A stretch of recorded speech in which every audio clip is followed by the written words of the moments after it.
To everyone needs an Aquarius. We are back in the building. Dom, how are you doing? How the kids treating you? The kids is Let me tell you. Oh my God. Today was a good day. Because there's a lot happening in the classroom. And one of the parents wanted their child to be reevaluated to go to Malmod based on the fact that they could read, that they can add, which there's some of the things that we haven't seen these behaviors, but I think when it comes to the autism and the stigma behind autism, a lot of people are in denial about certain things, a lot of things, if I could be frank. Mm-hmm. And I think that there is still, even in having a child that's autistic, and this woman in particular, this family in particular, they have 2 autistic children, and they're both in my class. And I think there's a push for the brother that has like the moderate autism to be pushed into the mild mod class, which is at this moment, based on the behaviors that we see, he isn't ready to go to that class. There's certain benchmarks that need to be hit, and he hasn't hit them. And so we're doing this. He wasn't supposed to be reevaluated until November, but the mother is pushing for it. And the district occupational behavioral therapist came and was observing him today. And based on what she was seeing, we all felt very validated on what we had been talking about with each other, to the principal, to the other, people in the district, what other like therapists see, speech therapists, OT therapists on campus, what we're all seeing. And it's like nothing is working. So today that felt good that somebody came in, and they'll be back to, observe his behavior. And that doesn't mean that he won't leave the class or whatever, because the mother can very well force the district's hand. She's saying things like, oh, it's illegal because he can read and write. I said, baby, do you know you don't know educational laws, but what you're doing is actually kind of detrimental to your child. Mm-hmm. So, but again, you're pushing. And so because she may force the district's hand, they may put him in that class, but based on if his behavior does not improve or change, even though if we deny the request, they will still accommodate her. And if he does not show those behavioral improvements, they will put him back in our class. Dang. Yeah.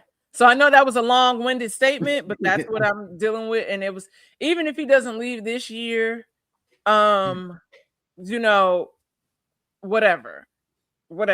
But it's one of those things where we're not crazy, we're not delusional. And that, for me, that's a win. It's baby steps. And I met with like a recruiter today as well, that is on the the fashion side of things.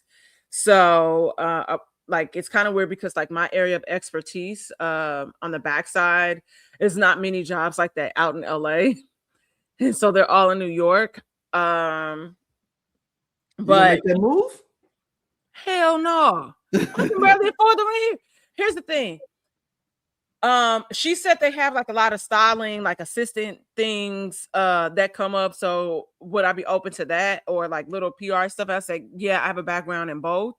So we shall see. But I'm just pushing forward and just gonna continue to like network and reach out to people.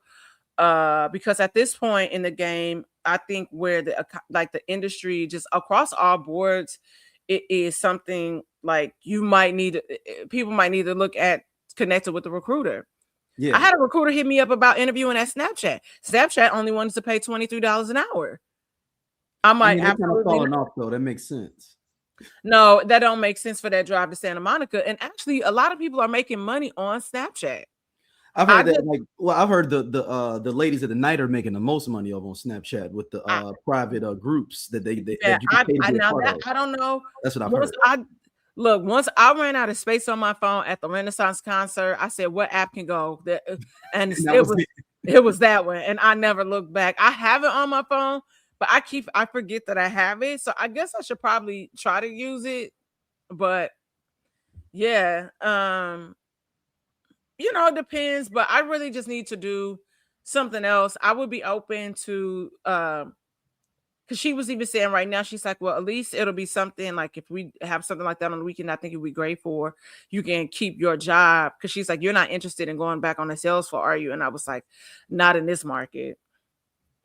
I was like, we don't know. I was like, it looks like we in World War III. I don't want to sell like Louis Vuitton or anything like that. I'm like, if they need help for an event or something, I would be open to that. But being on the sales floor, and I don't want to, I don't even want to, unless it was like a crazy hourly, but then you still got sales goals. I'm not interested in that. So I get it. I get it. 100%. But how are you, friend? I've been good, man. I mean, so Xander, she's the soccer queen. So I didn't get to go to a game. Lexi had a Jack and Jill event we had to go to, but so a parent almost got kicked out of the game because of Xander. Because she's aggressive out there. She be tossing cats, and they were like yelling at her, and the ref stopped the game. Xander told me and was like, told the dude, if you say something else again, I'm kicking you out the game. So I know Xander was on 10. I know she was on 10 out there. She was on ref. It was the first game of this spring season too. So I don't miss no other games. So look, I'm gonna have to figure out when I could come and visit so I can go to one. Yeah. She's gonna have some games. She's gonna have a game in in some games in Dallas this summer too. So we'll be starting to move around more, especially since she's going into 7th grade year for travel soccer. So because we got a game in Springfield and one in Nashville in the next 2 months, and then she's got some games in like Dallas and Kentucky in the summer. So like, we all year round with the soccer. Dallas. I ain't gotta go to no Kentucky. Hey, the little small town ones be fun, man. Like we did Indianapolis late last year, and that was fun. They won that tournament actually too. So okay. Yeah. I'm proud of my little baby boo. Yeah. I mean, she her biscuits in the microwave. She got folks cussing her out on the field because she did knock people down and whatnot. So let's get into our guest. Marv, we're gonna bring you in. I'm gonna give you an intro before we bring you in. Dom wants to bring you in on this other conversation that we supposed to debate about before you got on here. But she needs a referee. I don't need anything. Look, hey, y'all have so much I wanted to talk about. Number one, I got plenty of room on my phone, so go ahead and send me those models on Snapchat. Yeah, the ladies of the evening, yes. so I can check them out. And then number two, I used to be a sports dad. My youngest is 23 now. He played college football. And I never talk about somebody's kids. If somebody talking to your kid is crazy because we handle that as parents. Yeah. But I was that loud dad that was obnoxious. But there was always at least one person that was more ignorant than me. So I knew that I was okay. Oh, you made sure that you were like right below the cut line, basically. Like, yeah, man. We don't talk about one thing. You don't talk about other people's kids. The only people that get berated and cursed out are the refs. Yep. And even that, you're not supposed to do that. But but it's different. That's an adult, unless it's a kid, like when them teenager refs or something. But yeah. So man, pleasure to be on the show, man. Yeah. No, Marv is from Man Listen, huh? It's my first time being on. Yeah, that's what I'm saying. So welcome. Marv from Man Listen. They've been putting in work for a while. They have one person on their show that I've been trying to get them to get off the show for a while. I love her to death. Shout out to you, Rika. But you know the rules. We all fight together, so you can't. Right, I know. Every time I see Rika, I'm like, man, I'm just still trying to get you to get off your own show, like to get you kicked off your own show.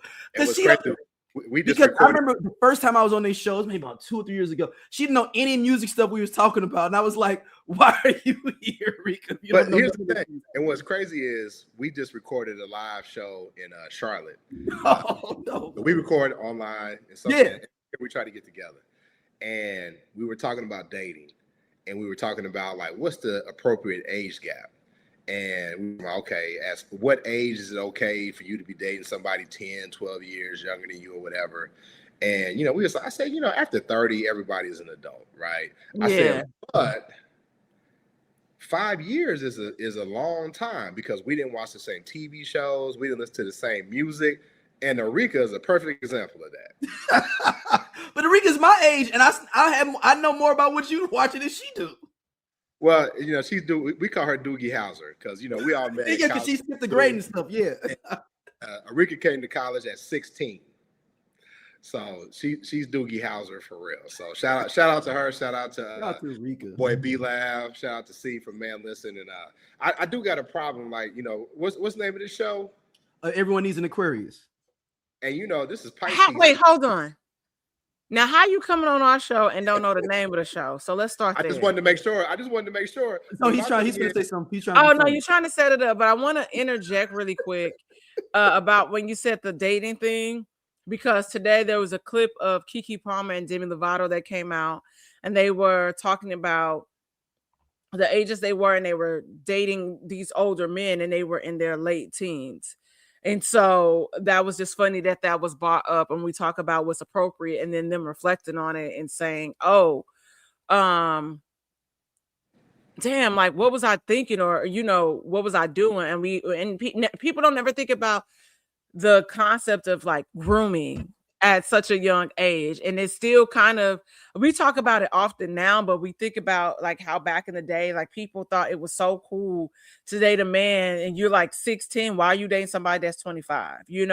That's crazy as hell. That's not my experience, but that's what she was saying. That's her too. I knew better. What's wild about that is I remember in high school, girls my age, the dope dealers coming in with their flowers, picking them up from high school.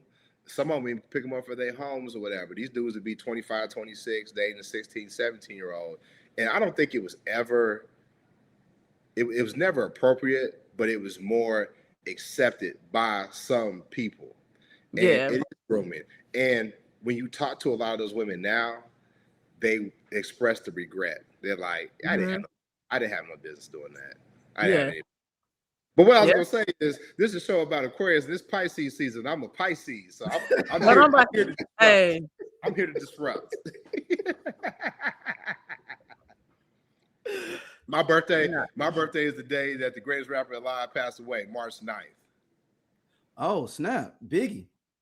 Yeah, it was crazy. I was online pledging, and my favorite rapper died. I said, damn, life can't get no worse. So you couldn't even listen to no music. I mean, I guess I'd be about to say you couldn't even like fully mourn. No, man. But hey, listen, I'm glad. Damn. So, Dom, go into it. Like our first topic. This you had a comment. You got into it with somebody online. Go ahead. I didn't get into anybody online. What had happened was I got a notification on my YouTube page, and I had a comment, and all I saw was that it said, I know this is old, but who do you think you are? And I was like, what the fuck? Like, what happened? So I want to preface this with the post is from January. Oh, hold on. Was that from? Did somebody start commenting back on the one you talked about when you met Beyonce at your job? No. Okay, go ahead. Okay. Somebody else said what? No, you commented back to him and said it was true or something. Like, because I asked them, you just did that this week about the Beyonce. Oh, it was weird. Like somebody commented on something, and then so I went back and saw the other comments. So I was like responding. Okay. So you remember a couple years ago, Rolling Stone, they always come up with they list, 100 greatest vocalists, blah, blah, blah, and they listed Aaliyah at 40. I said that exactly. You see the face you made? That's exactly what I said. So in that, I said that I don't think that she should be 40 on this list, if she should be on this list at all. When we went through the list originally, I said the same thing. Yes. So my reasoning behind that is that we're talking about vocal ability, all these different things. So I was saying that, we're not talking about style. We're not talking about fashion. We're not talking about acting or rapping, none of that. We said vocals. Let's strip it down to vocals. Mm-hmm. So this person said to me, I know this old, but SYAU, Daryl said that's saying for something. See you That's around. I had to Google it too. SYAU. It was. Shut your ass up. Is it set your ass? Oh, that's what it set said. your ass up. Oh, okay. That makes even more sense because I can see you around. And if they really mean it, they'll put SYBAU, shut your bitch ass up. Okay. So if they said, who do you think you are? And it said, you wish you could be as talented as the one and only hip hop and R&B princess. So I was like, well, I thought that was Ashanti. No, princess of hip hop and R&B. Yes, that is what Ashanti. That was her name. Yeah, that's Gotti didn't market her like that. Yeah, that's how I know Ashanti, right? But also vocally, not that great either. Let's just keep it a bit. So Daryl adds in a controversial statement and says, I wouldn't put Beyonce on there either. I said it's controversial. No, I said it's not controversial. You said it wasn't, and I said it is. I said I can name 20 to 30, not 40 to 50 other singers that are vocally better than Beyonce, and it wouldn't be a problem and no one would have an issue with it, except you and the Beyonce. No. Now, I'm not saying how I perceive that message, sir, is that she shouldn't be on the list at all. This is a list of 100 people. No. I said she should be on there, but I said she shouldn't be as high. When we debated that before, I was like, there is no way she's in the top 10. Okay. Marv, you have the floor. What do you think? Because then I'll give my rebuttal as to why. And I know he's making a face, so I know he's in alignment and agreement with you, and that's okay. We can agree to disagree. So I'll say this. First of all, when it comes to baby girl Aaliyah, there wouldn't have been, I shouldn't say there wouldn't have been. I'll say Sierra, Ashanti, and this is going to be controversial because I can tell you in the Beehive, I would say Sierra and Ashanti would not have been as close to being as big as they were had Aaliyah not passed away. And I would even say Beyonce might not have been as big either had Aaliyah not passed away. You get into a big debate we had before. I said the same thing, Marv. Okay, so listen. Now, hold on. With that being said, I think the term matters. So when you say vocalist versus singer, so let me preface it. I am a huge Mary J. Blige fan. Nobody can say anything bad about Mary J. Blige to me. But Mary J. Blige, technically, she's not the most technical singer. She's not. As a vocalist brings out emotions and all of those other things. That's what matters. So if you're talking about a vocalist and the emotions that Aaliyah brought out, I still probably wouldn't put her at 40. You know what I mean? I don't know how many other people I could put above her or whatever, but I think the terminology is what matters. So when you talk about a singer, she don't need to be on anybody's list because Aaliyah wasn't like a singer. But when you talk about vocalists and talk about the emotions that it brings out of the people that are listening, I think that matters. I will say this. Aaliyah kind of spearheaded the soft girl, like the whisper singers, as we call them. No, like that's Janet Jackson. Hey. No, I mean, funny, you know what? And it's funny how hold trade that down. It's funny how we were talking about inappropriate dating and stuff, and we started talking about Aaliyah because when she first came out, she was inappropriate dating. And there, I have a whole theory about that too, but and I feel which is interesting that this never comes up, but one day we'll talk about how the people around Aaliyah did not protect her either. You're right. So, with that said, some people say Janet Jackson, sure, yeah, but I would say Aaliyah took it to a different level. Like it was a different lane that was really, really created for people like her that might not be like that powerhouse. So wouldn't that be Janet Jackson though? I said she ushered it in, but then Aaliyah took it to another level because she created it. Aaliyah had a different lane to a certain extent. She's I more would hip say, hop based. I say that. That's, I mean, if you want to say that. yeah, but I'm saying that I feel like yes, everybody, you have people that pull from Janet, pull from Michael, that are inspired by them. Podcast, we definitely discuss healing. We discuss aspects of psychology. We discuss, like, you becoming the best you, mental wellness, for sure, health. femininity, parenthood, dating, Definitely as dating. single parents. And it's from a lens of two psychologists, Yeah. So but also two people who grew up like with both parents, married parents, and then, like, you all know that Chloe and I are the youngest of our crews, like her siblings and my siblings. So yeah, so it's from that perspective. Yeah, looking at life through that lens. Yeah. So you're gonna get a whole lot of things from us. From us being women, going through life as parents, and all of these awesome attributes. But yes, womanology, the study of women. The study of women. I do think in this world that we would still have Sierra and or a Ashanti, because we saw Aaliyah was getting more heavy into the film realm, like doing movies. But she wasn't too shabby yet, pretty good, right? Really good at it, yeah. But when people bring up the conversation surrounding Beyonce, I think that's an interesting take, because Beyonce she's not Beyonce that we know her now, but in reading Tina's memoir and being a Destiny Child fan from the beginning, I have the very in the Beehive, man. She's trying no, to. it's not even just Clearly, that. But I've been read here since the Tina's beginning. So memoir, one of the first singles that I ever purchased was No, No, No. So I have it. Long term narcotica. So, no, but in saying that, I don't think that their styles are the same. I don't think. But like I've argued before, Dom. A lot of the production she got, a lot of those different like writers she would have had. Yeah, would have had those. But here's the thing. It wasn't like, oh, Beyonce wanted that. Like, a lot of that they had to they were put in a bubble. So in reading Tina's book, she talks about that and them trying to break out and do certain things, and the label was boxing them in.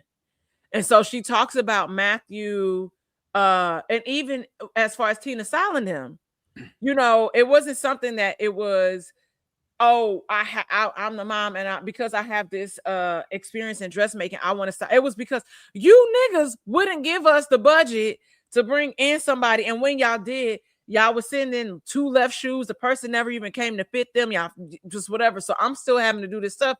And then once we finally, like, when Matthew forced their hand, then y'all wanted to push Tina out. So it's like it's different.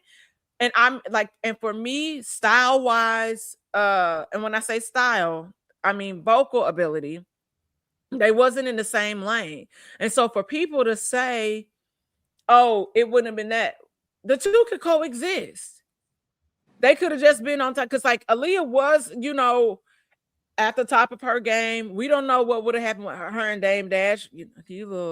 I don't know. That would have been her downfall. That would have been her. Yeah, that's what I was gonna say. I don't know. That might have been her downfall. And she was lined up with Missy and Timbaland, so she. Yeah, that's what I was saying. And that's what I was she was lined say, up with. She was lined up with Robert, and then she lined up with Missy and Timbaland. So she had dope producers that, if she stayed in the music lane, she would have continued on that trajectory. I think that what my point is, I don't think that Beyonce ever would have not existed. But I think in the industry, sometimes there's only room for one. It's like the Highlanders. There can only be one. And that's why they constantly pit black women against each other. Nicki Minaj's sellout self versus Cardi B. And what's crazy is, I don't know if y'all saw it, but it literally just came on the social media where somebody was interviewing Matthew Knowles. And he was like, hey, you and Tina, I'm paraphrasing. He was like, you and Tina really, brought the group together. And Matthew was like, what did she do? And the interviewer was like, well, she did their hair, their clothes, the name. And he was like, oh, okay.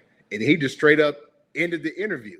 So he was still salty. Here's the thing, Matthew is what we like to call bitter, because I'm gonna keep it a buck. Matthew pissed on Tina for so long, and Tina got tired of that and finally left. So I think there's a little bit of like, I mean, he had a baby on her. I mean, that's I'm not gonna say resentment, but like, it's like he never thought that she would leave, and I think that's what it took. Kind of was that baby, and it's just they have been together, but Matthew kind of been out of pocket since before they got married. She talks about that, and I don't know what his, like, from what I can tell. I'm not Beehive. I'm not anti-Beyonce, but I'm not Beehive, and I know that if Pops has a baby on Mom, typically the kids is gonna side with Mom. Yeah, sure. And it was a lot. And what was interesting is that as people kind of forget the demise of the OG Destiny's Child, when LaToya and Latavia were asking for, management, separate management or new management for things to be fair and all this stuff, and they were saying that, Matthew was outside, and people forget that back in, that was like 99. And so as you read this book and you was like, I always believed LaToya and Latavia. I just think Beyonce and Kelly got caught in the crossfire because they all had been friends since they was kids. It wasn't like, oh, y'all not paying, a part of it was a percentage of like how money was dispersed. But like when they said that nigga was outside, I was like, oh, they not making that up. It was just something about it, that just felt real. But But back to the situation at hand, I really believe that, I'm not saying that Beyonce doesn't deserve to be on that list, but I've seen the progression in her voice and the work that she's put in to be in the conversation, at least. I always feel like when people say Beyonce can't sing, they hating, because the girl can sing. Now, she may be a belter, or she may not be like a Whitney or a Mariah on that level, but to say that she can't sing, I think that's just hating. That's an injustice. But let me ask you this: you talk about whisper singers, and we talk about being able to exist at the same time. What do you think about when people talk about how Beyonce got a line with, talking about whisper singers, A. Marie, and took that whole A. Marie type sound and kind of made it hers, and effectively kind of deaded the momentum that A. That was her producer's fault. That was her producer's butt. Rich Harrison took them beats over to her, to Beyonce. Well, like, bag over here, right? Because A. Marie got screwed on that whole deal. Yeah. So I'm looking up. Okay. Yeah. That's 2003, and I'm looking up one thing. So I'd have an off the air. So here's the thing. I had an Amy Marie off the air. I'll tell y'all. What'd you say? I remember when we had Amy Marie at my party. I talked to her about that, but I won't talk about it on there. Okay. So 2 years apart, Amy Marie's One Thing comes after Crazy in Love. So technically, Beyonce dabbled in it with Crazy in Love, because it's not like the sound of A. Marie's One Thing and let alone to go on to be Touch, that album. It doesn't sound the same. But she took her producer. That's what I'm trying to say. Beyonce didn't take the producer. Rich Harrison did Crazy in Love. Correct me if I'm wrong, right? And he did One That Thing. was 2003. One Thing. He did One Thing. That's 2005. Right, but she had recorded that 2 years before, because originally it was supposed to go to J-Lo. Right. It was a reference track to J-Lo. So they leaked it, correct? She leaked it because they held on to it. No. They leaked it together, which I'm not regretful. I love A. Marie. But what I'm saying is that it wasn't like she took her sound. So you remember when Brandy was talking about Dark Child giving that sound that that she alleges that he specifically created for her. Mm-hmm. And then as he started to get bigger and work with other people, she said that he gave that sound away that was supposed to be for her, like for them to collaborate together. So it wasn't like Rich It looks like Daryl froze. No, I'm not froze. Oh, you didn't blink. No. I'm getting stuff set up for the next Okay. segment. I'm like, oh my God. Oh my God, he froze. But so it's not like he gave this to so that and we know how projects go. Beyonce could have been, done with one thing. I mean, Crazy in Love prior to that, because she had a lot of issues with the label surrounding that album because they said that they didn't think it was good enough. So who knows when that originally was recorded, but you can't say that he gave her that sound when it's a go-go sound though. It's a go-go sound. Well, that's what. Listen, I'm not knocking that. We all love it, and I'm not. This is not me saying, "Oh, Beyonce can't do no wrong." There are some controversial things there, but it would. I've never seen Beyonce be problematic. That's why, even though I'm not Beehive, I'm not a fanatic. Like I'm crazy about Mary J. Blige, so I get. What is the Mary J. Blige hype called? Mary J. Blige before. And I've loved Mary since I was. When did she come out? When did Mary come out? 93. Was it 93? 93. Okay, I was gonna say 91. So ever since then, Well, I mean, 91. She was singing on Father MC and stuff like that, right? So yeah, I always loved her style and her music. And like I said, we talked about a vocalist. The vocalists, they bring out that emotion. I'm telling y'all, and this is not an exaggeration. I listen to Mary J. Blige every day, like it's 93. So take me. I've been here singing and dancing. I'm going to the residency. Do they call her Hive anything? Like, what is her group of fans called? Marv, what is the Mary fans called? They don't really have a name. The Bliges.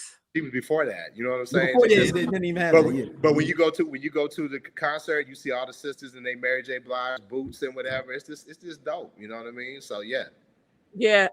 But to me, I don't know why people hate on Beyonce.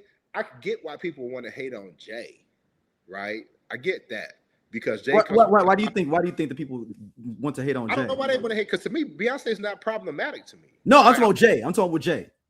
Well, Jay comes from hip hop, so like for me, I'm a Nas fan.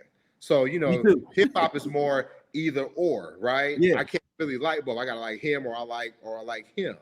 And then Jay is aligned with a lot of the stuff that we look at Dame. We talked about Robert and Aaliyah. Jay and Dame had a relationship with Aaliyah, and they were some old ass Negroes too.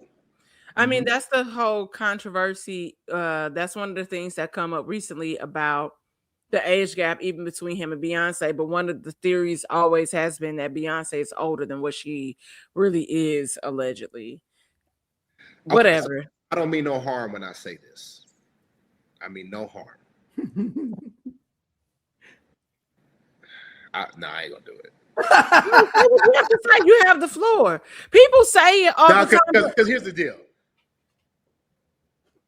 Professionally, she's dedicated. She's committed. Like I said, I don't have a problem with her. But I really don't know Beyonce's personality, and I don't know if it's because she's like shy, right? Some people could be like performers, but like no, they're shy. But when they first came out, I remember when I was in college and they were doing interviews and people was like, man, this girl's dingy as hell. Like, I remember people saying like, Beyonce's not that smart. Well, you're going on what people say when she first came. Now that I look at it, she might have a touch of the spectrum or whatever, you know what I'm saying? And I don't know that, and there's nothing wrong with that. No. People used to say that people like, because she don't really speak out that much. So that's why people used to say, Marv, people against Beyonce, she's not problematic at all. To me, she's not. Is he about to make a sound? No, I thought he about to look for a button to press, and I'm like, no. I'm trying to press a button because I was trying to cough. I was coughing for the cough.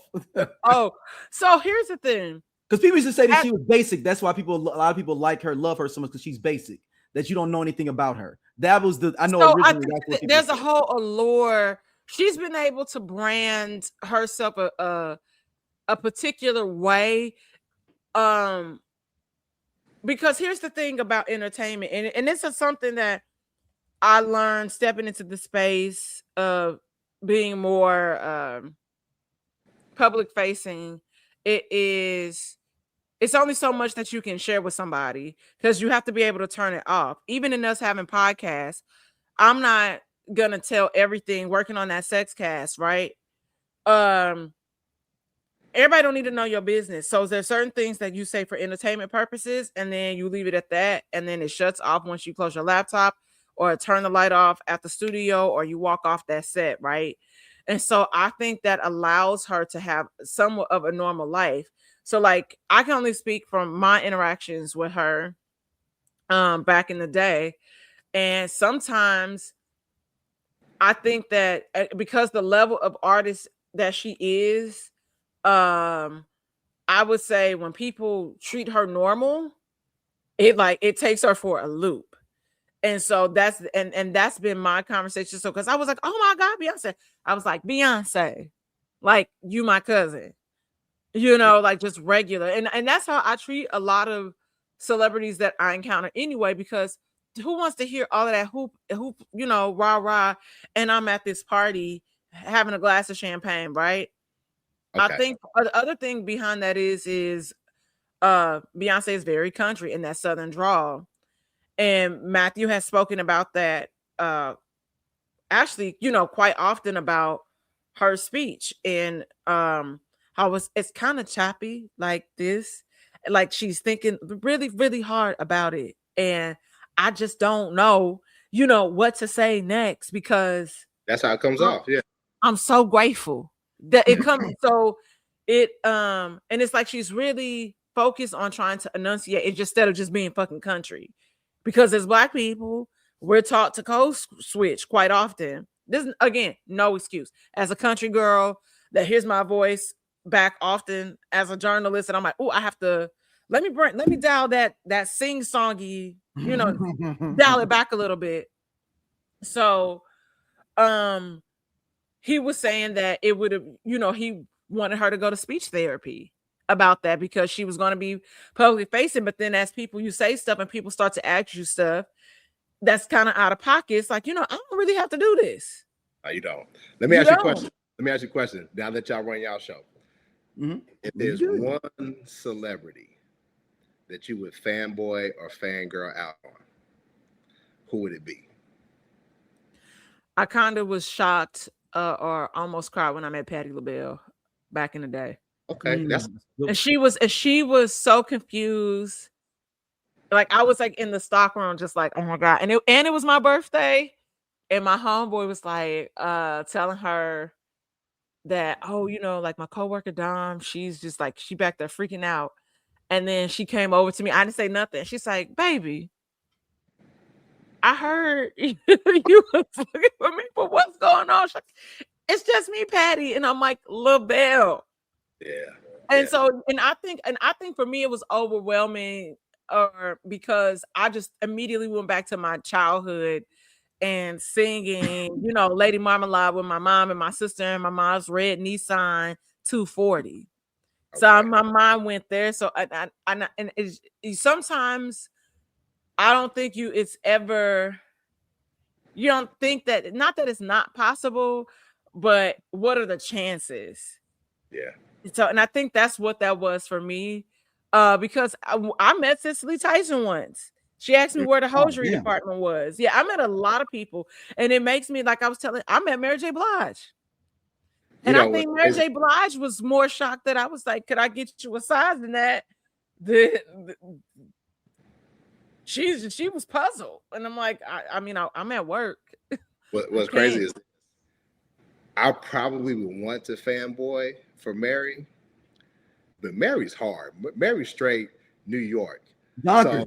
So she's straight Yonkers, Yeah. So this press run that she's been on for her residency coming up, and you see her in interviews much more so, you like, yeah, Mary ain't for that soft shit. You know what I mean? No. So you got to keep it together. So that would be mine. Daryl, who would be you, man?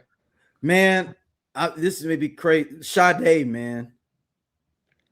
Mine would be Sade. I would fan out. I almost broke up with my lady over Sade. Helen, what happened? Helen 2011, the Sade the Soldiers tour. She was like, man, I'm just ready to kind of go. It's over basically. I knew she was gonna do an encore of my favorite Sade song, and literally we were walking out the Scottrade, and it came on, and it's like the door. I could have saved the door, but it was like I could hear it starting, and I could have saved her and got back in, and it blocked on me. What song was it? I didn't talk to her for 2 weeks. That's what when was you, the encore? see, that's when you love. got to put your hoof down and be like, no, we waiting until the end. No Ordinary Oh, yeah. Love. How did? No Ordinary Love is my favorite Sade song. Yeah, it's. Well, I need a peaceful like morning, and I'll soak with like Epsom salt and stuff, and like light candles and incense. I'm listening to Sade or Anita Baker while I like take a deep soak. You know what, and I might freak out with Anita Baker because Anita Baker came to when I first moved to LA. He ain't gonna talk to you. No, here's the thing. I don't know. She's an Aquarius, so she might have picked up on the energy. But I cried because I missed Anita Baker at the Grove. And it was a white boy, the dude Jeff, older white guy. He was like, yeah, I helped Anita Baker yesterday. And I said, you a fucking lie. And I was angry. I was so mad. But here, get this. When that last tour that she did that, we infamously spoke about a lot. I tweeted that I was going to see Anita Baker, and Anita Baker responded to me. So we kind of met already. I ain't get blocked because she blocked Tony Baker. Yeah. She didn't block me. So she must have saw something like this might be an Aquarius. Yeah, girl. Yeah, I am. All right, Marv, since you are here, man, have you seen this denouncing that's been going on lately? Marv is a member of Alpha Phi Alpha Fraternity Incorporated. I just want everybody to know that before we go into this topic. Have you seen it or the trailer for it? I'm gonna play it for everybody, but have you seen it? The one thing I saw it looked like it was a lot of AI involved in it or whatever. Yes, that's the one I'm gonna play for you. Well, it's a young lady, it's a Delta being interviewed by this guy. The podcast is called Let's Talk. It's not like it's a very religious based podcast, but here's just a snippet. This is the snippet trailer that they put out for. Okay. Wears the Delta symbol, then her first love is DST. And they make you sing that song. First love? Her first love is DST. And they make you sing that song at your wedding right after you took your wedding vows. And they're undoing the covenant you just made at the altar. You kneel at the altar, you have your hand on the Bible there, and then you write your name in the book of Delta. And it says that these vows will follow you to the eternal judgment. You are about to take upon yourself vows and covenants in which you will never be able to be freed. In the eternal spirit of truth, pledge my undying love. We say all that. And we say we believe in a spiritual life, but we leave up to the person, the medium, in whichever you want to assert. We say that. This could easily be dispelled. Come out and show the people what you did. I don't want to put the org out. You love them more than God. Tag your pastors, tag the Christian influencers. What say ye? Some people say, what if DOC never got into that car accident? What if Ice Cube didn't leave NWA? What if the game never leaves G-Unit? What if Teddy Riley never moves to Virginia? What if we got that J. Cole and Kendrick album? What if the RZA would have never had that flood? How would the hip-hop world sound today? Welcome to Hip Hop What Is, the podcast where we dive into the biggest what could have beens in hip-hop history. From iconic album delays to game-changing partnerships that never happened. We reimagine the culture we love and explore its alternative paths. And you are now at Hip Hop What Is.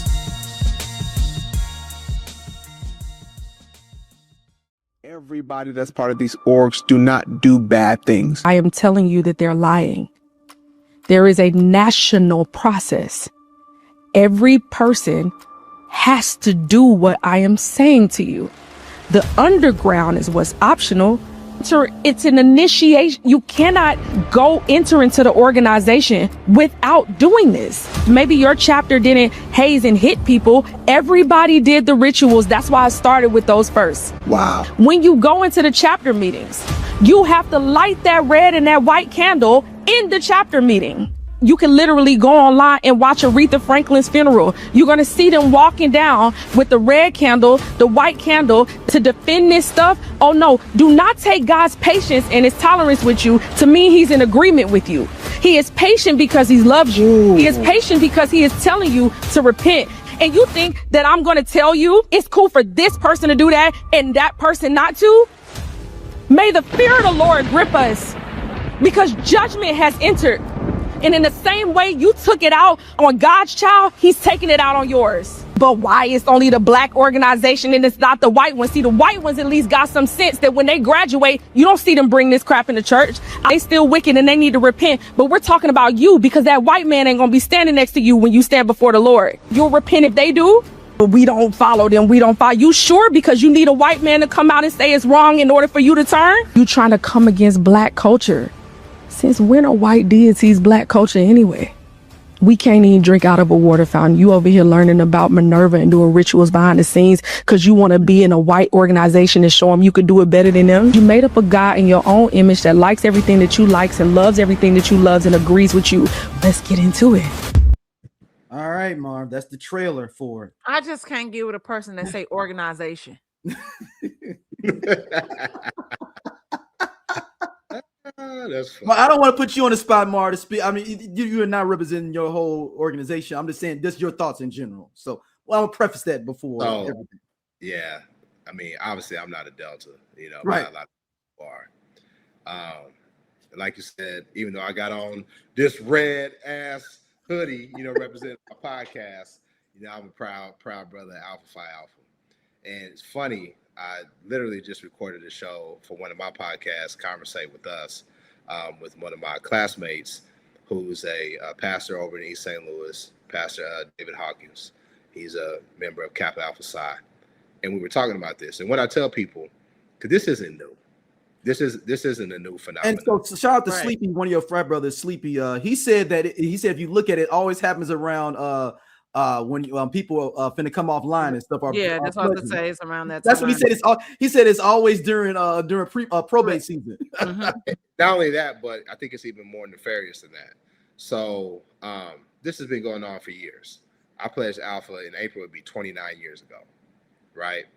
And there's always been a small sect that says, hey, listen, you shouldn't be taking oaths and you shouldn't have secrets from your spouse and you shouldn't be in fraternities, sororities. You know, I went to Mizzou, I pledged at Mizzou, and there was a church there that was known for getting their members to denounce or renounce their organizations, right? Oh, wow. And what I've always told people, because I'm a Christian, now I'm ignorant as hell, right? But I'm a Christian. Because I'm one of the Christians that will curse you out, for real. I will. But what I always tell people is this, man. If you got to decide between God and a fraternity and sorority, choose God every single time. Please do. That's it. Now, I think if you talk to most people, I sure miss the whole devil worshiping and pledging to when I pledge. So this stuff that these people are coming up with, I don't know. And the thing is, with this time, like I said, this has been going on since I've been in the fraternity, since I've been in Black Greek life. You know, we just didn't have AI and the ability to use 4K cameras and put shocking music behind it and, you know, speak loudly about these different types of things, right? So I take it with a grain of salt. But, you know, I wrote a blog article about it.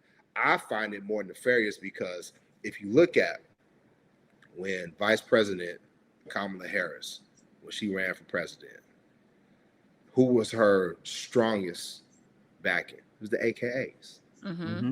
The AKAs, the AKAs, the Deltas, Sigma Gamma Rhos, Zetas. Yep. They came out and they say, "Listen, we're representing for our sister." And then what happened? The Alphas, the Kappas, the Qs, Sigmas, the Iotas, they all came into play, right? And so when you look at the institutions of Black Greek letter organizations, what do you have? You have organization, you have finances, and you have the ability to mobilize the community. And you don't think that the enemy will look and see, we got to disrupt that?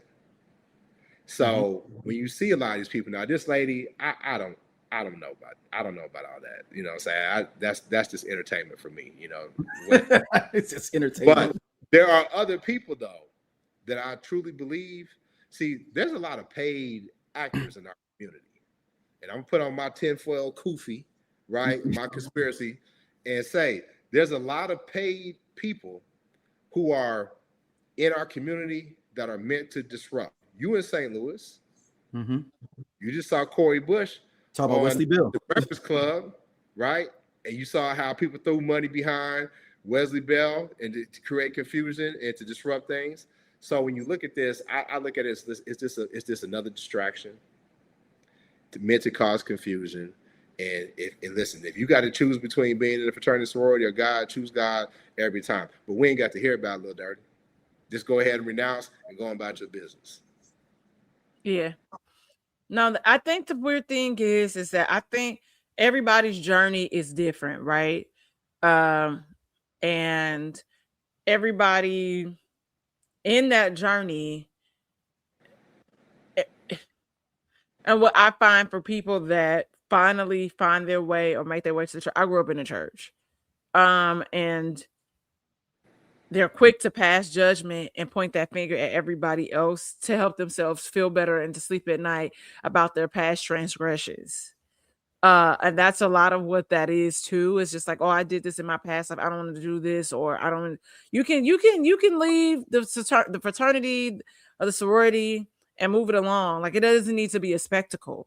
But a part of that too is like, there's part of you that you still want to be seen and still be a part of something. It's just not this anymore. When we talk about organized religions, one of the most corrupt spaces that we know, and that's not me talking shit about God or anything like that, but when we talk about Christianity as a whole, we know the history of that and what that has done to us, even as Black people. Like when you're talking about, oh, you wanted to be this and this, that, like you said, you didn't want to talk. Well, you couldn't drink at a water fountain, sis. We know that. But you know who those were? Christians. So Marv, you could take your 10-4 kufi off and put a real kufi on, because I'm going to tell you research I've done on some of these people that have been denouncing. Okay. Put your regular kufi on, because your 10-4 one makes you look crazy. Put your regular one on for some of the information I'm going to give you.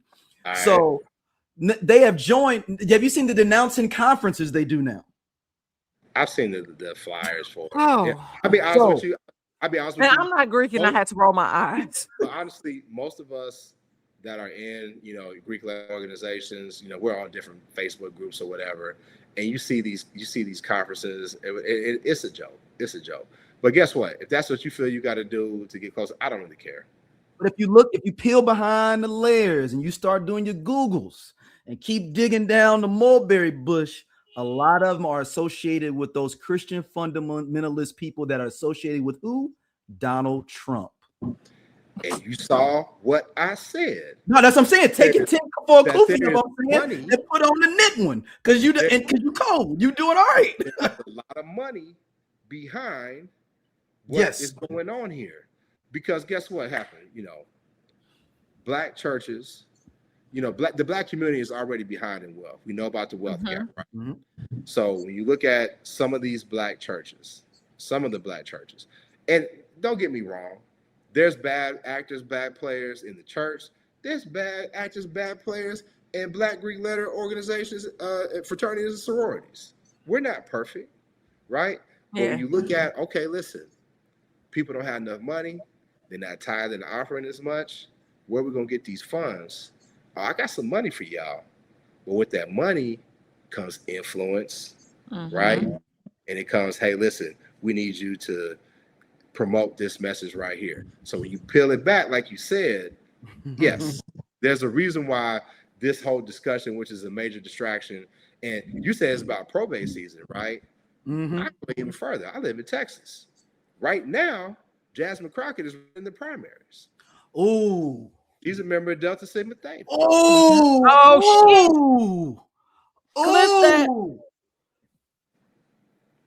Think about it. Think about it. You think they don't see? This comes out right in the middle of her, and this comes out the week.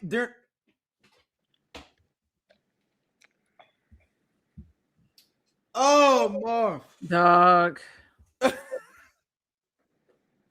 Dang. I didn't even. Thing, I mean, it was sitting right there for me to connect. It was sitting right there. Here's the thing, man. We are much stronger when we are together. We have to like the same things. You know, I like the best team in the Premier League. Daryl doesn't. But my team just beat this team. But y'all still number 3. Your team is Manchester, right there. You already know it. Okay. But Arsenal is the best right now. We're at the top of every league. So, but I'm making a joke. But what I'm saying is, one thing that I hate that people say is black people aren't monolithic. To me, that's dumb. Because guess what? We got a common interest. We got a common cause. That's white supremacy and systemic racism. So you can have whatever belief. You can be involved with whatever organization or whatever. We got a common enemy. We do. So we need to be able to come together and stop talking about these nonsensical stuff. If you don't want to be in the frat no more, go on, man. You think we've had people that denounce? I had a brother that denounced and came back. No, I was telling. I seen a girl I worked with. She had denounced, and then I just happened to see her on Instagram, and I was like, "Is she?" And then when she was putting up the for the anniversary of Delta, and I was like, "Hold on, I had to, you get the scroll like hold on. Yeah. I know I ain't going crazy. Like I know you did back in 2015. Like there's a dude I know. He denounced, and then he denounced for damn near 20 years, and now he back. Ta-da! Yeah. And one final thing, though, I think, and it's an overall thing, that me and Dom talked about, is the lowering down of intellectualism in general. Period. So being in a Black Greek organization in general, because you have to have all these qualifications to be in there, that has to do with education, right? So they want everyone to go get a trade, which is nothing wrong with that, because everyone should not go to college. But I feel they want to dumb down the degree so that everyone goes do something else, so that now the degree, a regular bachelor's, is back to being where it used to be, where it's not many people going to college because everyone's going to these blue collar jobs. So it's up anti-intellectualism as well, of like uneducated populace of not understanding and knowing of like, oh, well, if we can make it not be cool to be in these Black organizations, not even just Black Greek ones, any of them, like being part of NAACP, Urban League, whatever. NAACP. Yeah, where did that come from? Because it's always been NAACP to me. They said that they've been trying to push that for about like 10 years, because I think that there was like a mix up between the was in the NCAA or something, and I'm like NCAA. Yeah, NCAA. Yeah, for basketball, whatever. So there's some sort of confusion with that. I said, was there really? Because my Black ass, and I ain't even into college basketball. No, like NAACP. That's what we. That's what we say. And I'm walking up in there. I want to join the NAACP. Now, what you? Yeah, but it's like they want to make any Black organization seem like that anything that we've been able to use for our sustainability and thriving as Black people is like they ain't good no more. All of them ain't good. None of them are good. So then, what's good then? Oh well, what we doing over? You basically join another group. They want us fractured. They want. But when we talk about the concept of grifting, right? Like, because somebody tried to say that about Jasmine Crockett, like there's all this controversy surrounding her, and then when people say, well, even the concept of her being from St. Louis, well, she didn't go to high school or she didn't do it. I grew up with Jasmine. Come on, all that stuff is bullshit. Like that's my best friend since the 8th grade, man. Like that's not. I think it's just when we talk about. Yeah, you definitely know this. When you think about like the concept of what we're seeing just as a whole, we're surrounding politics, and people really are kind of in the space of we're getting tired of the bullshit, right? And so anything that disrupts the ebb and flow, like you talked about, oh, they went to this side, who's behind this, the fundamentalist people, and they are tied into Donald Trump. All of it is just for whatever they can grab. So it's like grabbing straws, and like hopefully this one has the line. So so I can do X, Y, Z, but then they don't realize how expendable and disposable they are, because everybody want to feel special. We talk about that concept a lot on here. It's like, yeah, you special at your house, but special to these crackers, they don't give a damn. It's just always something. And so I think that the idea, like you said, when we work better when we're collectively working together, but it's always that one. It's always that one, and it's multiple ones that try to align themselves somewhere else because of that proximity to whiteness, what they think it can afford them. And we always know how that story plays out. But more power to you. I ain't trying to be on yours. I ain't trying to be on that side of history. It ain't that damn deep. When you talk about proximity and whiteness, perfectly stated. I say that all the time. But there's a lot of us that love white people way too much. Mm-hmm. And because of that, we do things. We have no morals, no scruples. You know, we have no commitment to our community. And what we need is community. See, yeah. I saw somebody on social media, and I can't remember this brother's name, but he talked about it so eloquently. He said, this generation, not us. Well, I'll speak for myself. I'm 48. I'll be 49 next week. Shout out to the Pisces. I was tied to a mother and father who were much older that came from we all we got. So if there's a black store, we're going to go and patronize that. If there's somebody black, we are supporting them because my mom and dad were born in the 30s. Mm. They were born, they weren't full citizens when they were born. They couldn't even vote. My dad fought in Korea for a country he wasn't even a full citizen for. You don't get more patriotic than that. You see what I'm saying? Yeah. So these folks that don't vibe with us or that are easily bought out, man, you know, it'll come to pass because oftentimes they get I don't use the N-word. So they get their N-word wake up call. I have to figure out. They always do. Absolutely. You know, the Negro wake up call. They always get that wake up call to be like, hey, Don, like, yeah, you ain't, but no, you can't come in. You can't come in with us, dude. No, you good. So, yeah, it's a distraction. Whatever. Yeah. With that said, I want to segue into one of the topics that I was talking to Daryl about, and we were talking about Slutty Vegan filing for bankruptcy. In that, I think he's a Delta. Yep. Yeah. Oh, and I know something was I was like, her ass on Housewives. That's kind of, you know, and I know she's become more of a spokesperson. You know, we have the issues that are happening with Uncle Nearest, and I wanted to kind of briefly discuss. Fawn Weaver's a Delta too. Yes, I said that. Okay. Stop saying where people come from because if people gonna say what's going on with the Deltas, okay.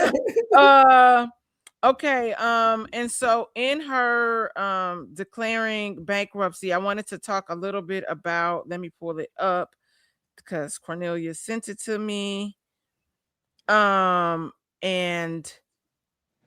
I want to segue it to when we talk about the difference between, you know, blackness, because you also mentioned, you know, like we talk about equity and lack thereof and things that are accessible to us versus not being accessible. And for some reason, his stuff is not loading. Here we go. So it says that Slutty Vegan, founded by, you know, Aisha Pinky Cole, has officially filed for Chapter 11 bankruptcy, citing $1.4 million in debt, according to court documents. Reports show that the company owes about $1.2 million to the U.S. Small Business Administration and nearly $192,000 to the Georgia Department of Revenue. On top of that, a landlord previously filed a lawsuit claiming more than $87,000 in unpaid rent, late fees, and interest for 2 Edgewood Avenue locations. Slutty Vegan first popped up as a food truck back in 2018 and quickly expanded to 14 locations at its peak. While several of those spots have since closed, the brand had a major impact on Atlanta's food scene. What's interesting is that the bankruptcy filing comes as Pinky prepares to step into a new spotlight with her upcoming reality debut on Real Housewives of Atlanta. Oh, that's right. She is going to be on the season of Atlanta. Yeah, okay. She's going to be on the Real Housewives. And I think sometimes what happens is like, and as Daryl and I spoke about this offline, is like the financial backing that we often don't see as Black businesses, small businesses, and the small businesses are across the board are taking hits just because of the current administration. A lot of funding, a lot of, you know, things internationally, tariffs and all this stuff are really taking a toll on us. And so it brings me back to the concept that you spoke about with your parents patronizing Black business. And I think when it comes to Black business, we don't have the opportunity to be able to make mistakes like regular businesses. And when it comes to Pinky, what happened is she's trying to meet the demand of what was happening. And so it happened so quickly where, you know, they probably needed to take a step back. Okay, we just need to you're going to have to wait in line 2 hours for this burger, but it's going to be worth your while, as opposed to expanding and opening, you know, multiple locations versus maybe finding a spot that might, you know, just be a bigger location overall. And I know she did like many pop-ups nationwide, so I can just imagine how costly that was. And we all know the restaurant business is not an easy business. So for her to have all of this for 14 years, I look at it like, hey, like, It's been 14 years, Slutty B? Yeah, that's what it said. It said 2008. Okay. That's a good run. Yes, that's a really good run. And so more so recently, like when we think about Black brands and us not having certain omni channels on, you know, operational side that help push us forward. There's multiple Black businesses that have closed recently, like Amico, more so recently. This lovely clothing line that I love called Hanifa, and she's also been in business for about 14 years as well. And so she's taking a pause because recently, because of she went from, you know, creating everything in-house to outsourcing, you know, and everything, shipping delays on her inventory and all of that costs like shipping delays to her, delivery delays cause shipping delays to her customers. And, you know, there had been a lot of conversation online surrounding that and her business and how she was running business. And so, and on top of just having a baby, so you have postpartum on top of that. So she's stepping away. But I wanted to speak to something, and then we can have the discussion that I saw on Instagram. And it was like, I read Hanifa's letter about Hanifa, and I haven't been able to stop thinking about it. Not because of the delayed orders, not because of the backlash, because of what she said underneath it all. Is it worth it? And that question haunts every Black woman who has ever tried to build something from nothing.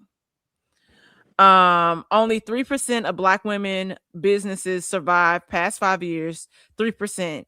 Half of all small businesses in the U.S. don't make it to year 5. But for Black women, the odds are catastrophic. And it's not because we lack the vision, not because we lack talent, but because the system was never built for us to catch us when we fall. No trust funds, no generational wealth to lean on, no safety nets, and most of us. I'm Doja. They sleep. Yeah, we part of Just Posted Podcast, man. The best show on this network. Come on, check, girl. Seriously, man. Just Posted. It's just me and Doja sitting back talking about what the fuck going on in the world and the streets. We said labor of love. He said labor of love. I ain't say that shit. Shout out to, you know what I'm saying, everybody coming to watch, though, man. We really appreciate y'all. Holla at y'all later. Hey, man, this nigga just tall for no reason. I'm gone. And he do regular jobs. Don't forget that.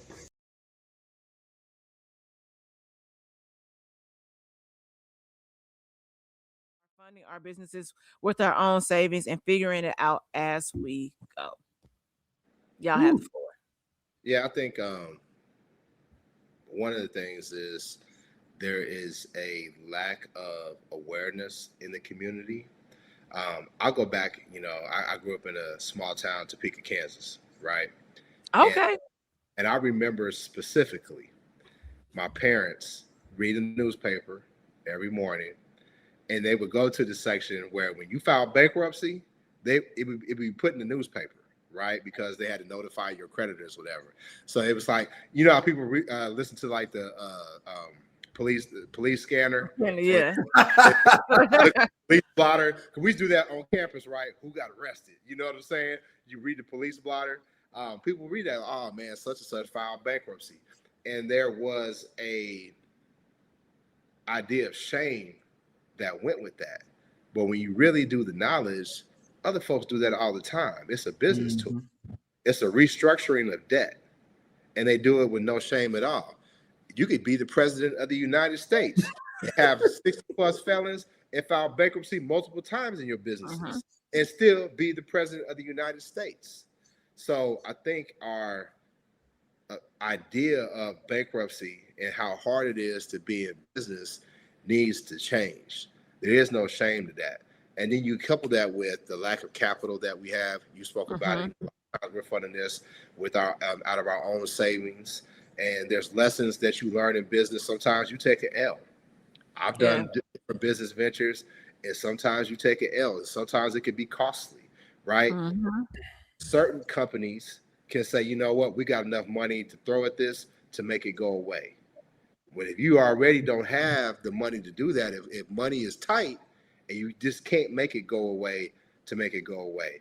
And I've always had a problem with people who go on social media and blast Black-owned businesses. See, this is why I support Black-owned businesses. You try to support Black-owned, you don't say nothing to them Chinese folks when you go to the damn, you go to Changhua over there in U City, and they rude as shit to you just because you like that egg foo young, right? And that St. Paul sandwich. You never say nothing about that. But the I like the Changhua on Lindo. Hey, that Changhua over there in U City, that was my joint. See what I'm saying? But you never say anything, but you want to go out and you want to blast a Black-owned business. Sometimes it's be quiet. Yeah. And go to no more, but just be quiet. So I think we just really need to change our perception about business, increase our knowledge about business. And this is the second time that she's had to do a restructure. This ain't the first time. She grew really, really big, right? She grew really, really big. She had a location here in Dallas. I never went to, I don't really want no vegan food. So I never really checked it out, right? But I think she had like a location on Spelman's campus, I think. Yeah, she did. Yeah, I remember the Spelman girls got upset about it. They were saying it was too high. And the students was like, hey man, this shit's expensive. We can't afford it. You know what I'm saying? Give us a regular cheeseburger and some fries. Right? We're on the students' budget. So for me, I don't look at it with any shame. I wish her much success. She has an excellent personality. I think she'll be fine. Yeah. There. Yeah, I mean, I looked as Marv said, I looked at after I learned about what bankruptcy really is, maybe like 10, 15 years ago. Like it don't mean nothing to me. You know what I'm saying? Like it says restructure, unless now the one I will talk about that it ain't bankrupt, but it feels like he's bankrupt. And maybe I'm wrong. Maybe I'm pocket watching. It's Floyd Mayweather. I heard about that. He's going back. Hey, that's why Floyd got these 3 fights lined up this year. They say the money. See, okay, so that bankruptcy is different though, Marv. The one he's going through, that's his debt, like straight debt. Is he actually filing bankruptcy though? No. I'm joking. I'm saying if he filed bankruptcy, that one would be different. That's a personal bankruptcy, which is different than a business bankruptcy. Yeah. Well, see, his issue is how much cash. Like he has a security guy carrying cash. So who you could go, I would assume that I'm gonna assume he has a bank account. Because you're not going somewhere cashing $1 million check at the check cashing place on the corner. So I would think that, but it's easy to just mismanage your money, consistently operating off of that, unless you are like literally down to the T and you keeping it on like a ledger of what is what. And Floyd likes to trick too. He is and that's not a bad thing. Hey, it ain't tricking if you got it. So I mean, technically, I guess he likes to buy lavish gifts a lot. I've had, back in the day, like he shopped with me multiple times, different groups of women each time. So I think it's just a matter of telling all the business. Goddamn. Of mismanaging money on material things instead of probably investing. Wasn't Floyd also caught up in that thing with that one when we talked about that one documentary, Daryl with the Bitcoin? Oh yeah, with the crypto bros. He got caught up in and then they all had to they all got fined. Like it was like DJ Khaled, all of them got fined in that. I think. I don't know all of Floyd's business. I know Floyd is connected with the rules. Put another word in front of that, and you know who I'm talking about. And it's hard for me to really say a lot. I mean, I know business, but I don't know the level of business that Floyd has, right? Yeah. Floyd running, he's promoting, he's a promoter. There's a different pressure and stress that comes with being a pinky, being a Floyd Mayweather, right? The problem with Floyd is that he acts like a Negro who ain't never had shit. And that's it. Yeah. See what I'm saying? And because he acts like that, there's no sympathy. Yeah. And his other personality problems and other stuff that made people not like him, right? So whereas a Pinky is well liked, you look at Fawn Weaver with Uncle Nearest. She don't have the best personality, and they're going through, you know, financial problems right now, as they got a big following. So I mean, people, it's hard to say. I mean, I hope they all come out well, because we need all the Black wealth that we can get. We need as many people with resources that are committed to giving back to the community and helping the community as possible. We don't need to see any Black businesses go under, because that's this wealth that's leaving the community, right? But you know, Floyd. We call Floyd Mayweather a business though. What'd you say? Is Floyd Mayweather a business though? He's a promoter. That's all his fighters left him. You know that, right? Like, he ain't got no fighters left for real no more. I mean, he still has a promoter. He got boxing gyms that he runs. Yeah.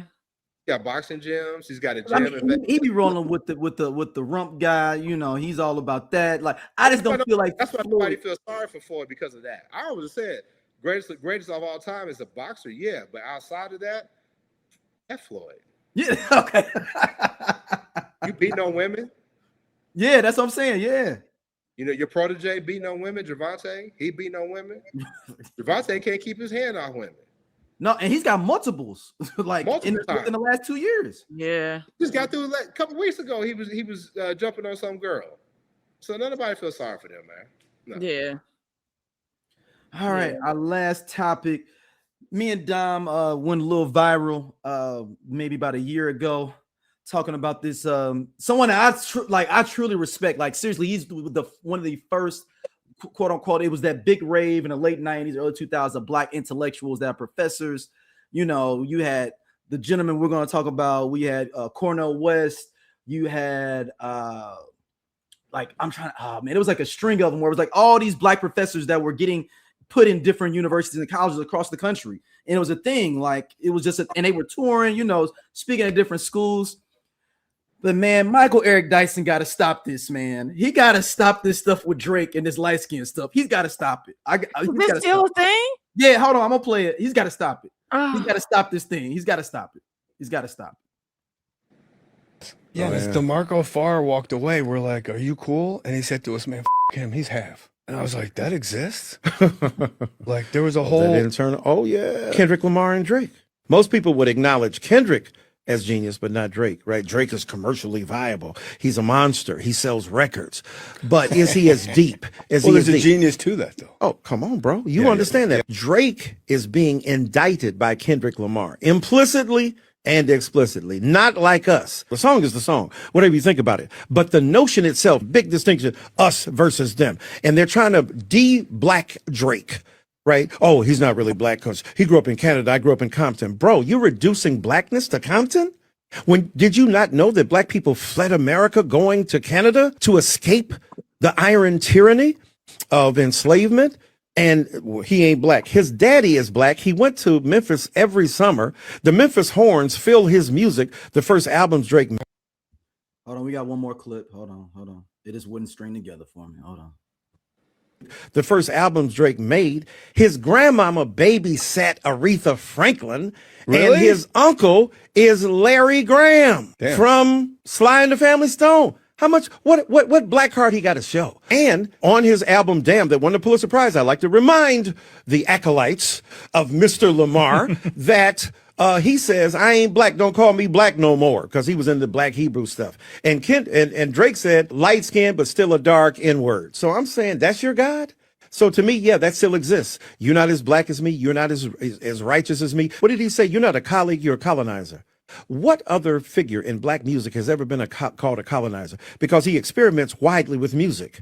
Kendrick, who put you on tour first? Oh, it was a guy named Drake. So this inability to not only have gratitude for where you came from, but to understand Blackness is far deeper and more exhaustive than any one nationality or race or people can make it. All right. I get all that he's saying. I love how all of us are like, okay. Like, look, he's being disingenuous here, man. Like, yes, dude, we know all those different things. We know exactly why people were saying what they were saying about Drake. It wasn't because of all those other things you were saying. We know the black diaspora is big. We know about all the things about this that black people went to Canada. We're talking about his individual him, not being from Canada, not having all these other different things. It was the way he moves that people were questioning, not because of these other things around him. That's all. And he know Michael Eric Dyson, either unless he's slipping, he knows that he's being disingenuous saying that. Are you just trying to pull around?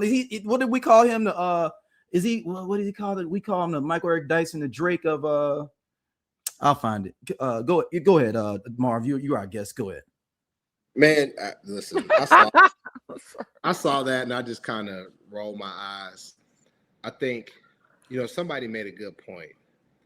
They said Drake got a black daddy and a white mama. J. Cole got a black daddy and a white mama, but they're looked at much differently. Exactly. And some was like one from the U.S., one from Canada. Well, Drake's daddy from Memphis, whatever, right? But as a dark skinned brother who has a lot of light skinned family members, it's how you carry yourself. And Drake has consistently carried himself in a way that most people just don't fuck with, right? Yeah. There's a lot of things that he's done that people just don't vibe with. Like, what's the dude's name? Aiden Ross. Mm-hmm. End up with him. We look at I've been talking about often about online sports betting. Drake's really tied in with that. A lot of other people are and stuff. It's just a weird way that Drake moves that people just don't fool with. They don't fool with it at all. Let me tell you something about the sports betting, Mark. My brother is a huge Patriots fan because he's from Boston. And he's like, I knew it. I knew the moment I saw where Drake was betting, we was going to lose this game. Now. And then but he's a huge Drake fan. I was like, but you're Drake fan? Your brother's from Boston? He's black, like. No, but he's not another country. To be politically correct, he's Haitian. But you see, I knew he wasn't. I knew the only black motherfuckers that's like really from the U.S. is from Roxbury. They like New Edition, right? Everybody else in Boston like from somewhere. You know what they call? Boston, oh, my bad. They call him OVO Dyson. That's what they call him, OVO Dyson. Oh my god! but you know what they call Boston, right? Mississippi North. Boston is the white man's Atlanta. Oh, that's hilarious. That's hilarious. Boston is the white man's Atlanta, for real. Yeah. Straight up. But there's a reason why people don't fuck with Drake, man. They don't like his music, his sing-songy, all that stuff. There's a lot of times where people look at a light-skinned dude and they automatically say like he's soft or whatever, and that don't mean he's necessarily soft, but there's a lot of things that Drake embodies that people just don't fuck with. Yeah. And that's the reason why he gets the hate that he does. Yeah, I think it's some people have a coming to Jesus mode about him. For me, it's more so like, and this isn't to take anything away from his catalog. I always tell D, I'm like, yo, Daryl, like last great album was when his head was in the clouds. I think that was Nothing Was the Same. Mm-hmm. Or Nothing Was the Same or whatever the fuck, that album. That was before I had for me, huh? That was before Xander was born. She would be 13. Yeah, for me, I just don't. I like to see musicians evolve, and lyrically, and based on his experiences, it just didn't do it for me. And so that's where the disconnect. And then as we hear interesting things about, like, we talk about inappropriate relationships, he has a lot of those, because I'm trying to figure out why your grown ass was texting Millie Bobby Brown. That's weird to me. And I mean, she said he claims that they were like, it was like a brother-sister relationship, but I'm like, I guess it'd be one thing if that was somebody that you kind of grew up with, this person, like this is your homeboy's kid, and they're like, it's weird a little bit. On top of other inappropriate relationships with young your name is Aubrey, and your name is Aubrey, and you got shot on Degrassi. Yeah, I mean, but also it's like and I think people wouldn't be coming. I think the real change where people, the whole thing is that he be trying to act hard now and stuff, and like he hanging out with the, what is it, mob ties and all this type of stuff. And before it was just like, oh, Drake is just the cool Degrassi, and it was cool, like, but then he started talking about he got mob ties now, even though I know he's always been associated with those brothers, but now it's like he toting guns and stuff in videos. But it's the concept of when we talk about people glamorizing the hood and the ghetto and not really, you like hood adjacent, like he's hood adjacent, and that's cool. But it's like, that's not your life. That hasn't been your experience, and you're glamorizing things where we see our brothers and sisters get killed every day just for, I walked down the wrong street, or you got shot because of being affiliated with somebody. We know what that's like to come. I still remember coming home one night from work. I couldn't get down my street, and there was a body hanging out the car. Like things like that. And so when we talk about the glorification of shit like that, it becomes weird, because again, that's not your experience, and it's okay. Like you said, your shit was dope. We don't need. Dude, I'm gonna tell you, I have a whole OVO playlist. Him, Party Next Door. I like that more lo-fi type of sound. Yeah. Dude, like no, I get what you're saying. No, I get what you're saying. I'll play that shit in the background, and I'll be super productive. And there's nothing wrong with that. But I'm telling you, when I look at celebrities and I determine like if I really like them a lot, it's like, would I really hang with this dude if I knew him in real life? I wouldn't fuck with no dude like Drake. No, and most people wouldn't. That's the thing. I wouldn't fuck with no dude like Drake. You see what I'm saying? Now, music, he made some dope music. Drake ran, like, how many summers did he run? A lot, like 10 at least. Drake, hey man, that's summer 16. Hey man, Drake made some dope music for sure. But I mean, the way you move matters. Mm-hmm. The way especially you move in rap. The way you move as a man matters. And that's not to say that Kendrick is 100% perfect, because when he did that concert and he brought all the gangs on stage, I was conflicted about it. Why so?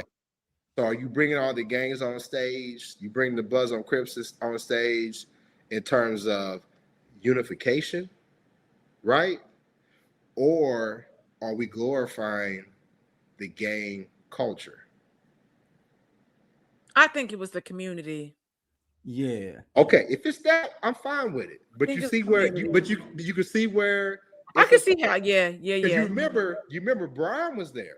Yeah, Brian was at that concert. Bro, you remember he was trying to run up on that stage, and Savannah was like, you see where I'm going? And Russ and DeMar and all that, because they LA dudes, right? They got up there. Yeah. Brian was gonna run his happy ass up there. And Savannah said, "You better not take your ass up there. You got a brand." Mm-hmm. And and I'm not from LA. I go there a lot for work. I got people out there. That LA gang culture, man, is different. It's really problematic. It's very problematic. Very problematic. Honestly, I see what you're saying. So you're saying, like, was it? I mean, maybe it became. Are you saying? Am I guess fully flesh out what you're saying? Like him bringing all the gangs up on stage is you think it may have been a flex, or like, look, yo, Drake, check this out.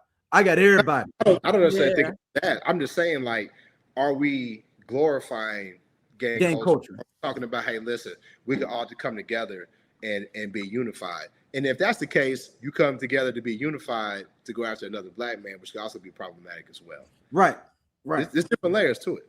But like, it's so like to me, it's just he moves with the cats that you wouldn't want to move with. Like the Aiden Ross stuff is really like, it's really teetering. Like you really be wrong with this dude, and he be talking real bad about our black women in general. And that it's not just the thing with Doechii. He's been doing that with Meg. He's been doing that with Cardi, a couple of other black female artists. So it's like you constantly are like a part of like hanging with him like that's your boy. That's so why when nobody start looking at you. Yeah, I'm not talking to nobody that don't like black that messes with, especially not no white boy. Hell no. Yeah, but it's just like the whole thing. That's why I don't fool with Charlamagne. But it's also, but it's that weird lane of, and sorry to cut you off. It's that weird lane of, you know, we're not gonna talk about it today, but like the whole conversation surrounding, you know, like Aisha Diaz and like the certain type of guy that she needs and the amount of money that he needs. And this isn't the first time we heard those conversations, but like those men fall into that category that hate, you know, women like that say things like that, kind of like red pill-esque, man, because even if she wasn't saying that type of like woman would not give them any like the time of day, regardless if they had it or not.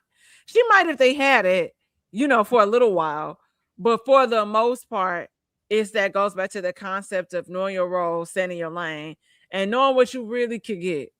You know, like those type of we said it, once a lame, always a lame. Like that's the thing. Just because you got some bread don't mean you're not lame no more. Yeah. I mean, yeah, you're right. And I mean, and maybe Michael Eric Dyson is maybe he's not as connected to what's. I mean, I hate saying the culture, but like just what's going on within blackness, because Drake just be doing dirty stuff to people in general. Like it's not just music or light skin thing, dude. He will go after your girl type thing. Like it's not a thing of like people. Before Kanye went all the way on the deep end and went MAGA. He said it. He said Drake could do something like buy a house across the street from your girl or something. Like that. Like dirty stuff. Yeah. He's just a dude. But that's something a lame dude would do. That would be like, man, I ain't never really had these girls. I'm going all out. I'm doing whatever I can. If I want her, I want her. Yeah. Let me play guy's advocate. Yeah. Maybe Brother Dyson is making the point that we shouldn't be going after somebody's blackness because they don't roll like us. Maybe he's not aware, you know, because how old is Michael Eric Dyson? He's got to be in his 70s now. He's close to 70, right? Yeah. Close to 70. So maybe he's not in tune with how. The I Only Listen to 90s Music podcast is a show for 80s babies who were 90s kids. If you were a No Limit soldier, then this is your show. If you believe that Cash Money is not an army but was a Navy, this is the show for you. If you and your friends ever tried to sing a song written by Escape, In Vogue, Shy, or Boyz II Men at a talent show during middle school, this is your show. The I Only Listen to 90s Music podcast is a bunch of 80s babies talking about all the songs and things that we loved when we were kids and teenagers. So if you went to the skating rink and you were at a lock-in, this is the show for you. If you think that Tevin Campbell was the original Prince of R&B, this is the show for you. If you don't understand the conflict between Monica and Brandy, but you're kind of on Monica's side and understand why Brandy got punched, this is the show for you. Make sure that you tune in, subscribe, click the little subscribe link. We're here. We're going to talk about all things 90s music. This is the show for you. He's 67. I figured he was getting close. Yeah. Maybe he's not in tune, right? And maybe his bigger point is, hey, listen, we don't need to be going after each other in terms of gauging our blackness. I'll give him the benefit of doubt when it comes to that. But he's 67, so he should. And he was the hip hop, wasn't he the hip hop professor or something? Yeah, he was one of the first ones. Yeah. Yeah. So I mean, but that speaks to the point about Drake. Drake do a lot of young Negro shit. He do stuff that young cats do, right? Mm-hmm. He do stuff that young cats do that when you get to be our age, you ain't supposed to move like that no more. And here I would, you know, like to say maybe Professor Dyson is triggered because he's projecting a little bit of his trauma and his experience and here to protect Drake. It could be a little bit of that. Possibly. Possibly. Yeah. Possibly. Yeah.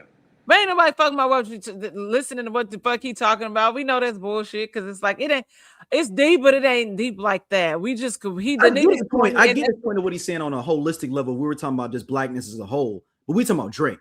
Like, right. I'm like, it's different. There's light skin and then there's Drake light skin. Like that. That's fair. There's light skin and there's Drake. Because there's so many, like, look, we have to think about so many black people that have been light skinned that have impacted blackness in so many different ways. Yeah. We talk about Drake is something different. Like, right. This is Drake. Right. This light skin is Drake. I want That's it. That's it.